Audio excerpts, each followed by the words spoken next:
মসজিদের অধীনে পরিচালিত এই মার্কাজ কাজে কাজে কাকরাইলের জন্য যে নির্দেশনা সরকার দিয়েছে ওই নির্দেশনাই হলো এই মার্কাজের জন্য।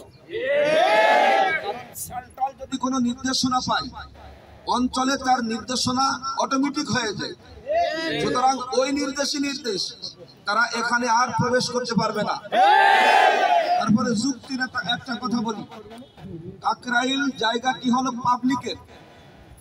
পাবলিকের থেকে বা সম্মিলিতভাবে পাবলিক ক্রয় করে বা সরকারের কাছ থেকে বরাদ্দ নিয়ে ওই মসজিদ নির্মাণ করেছে।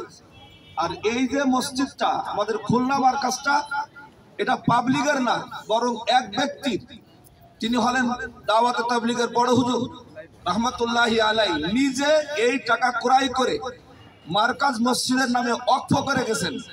এবং এই শর্তে যে এই মার্কাজের মধ্যে দ্বীন ও ইসলামের সঠিক চর্চা হতে হবে।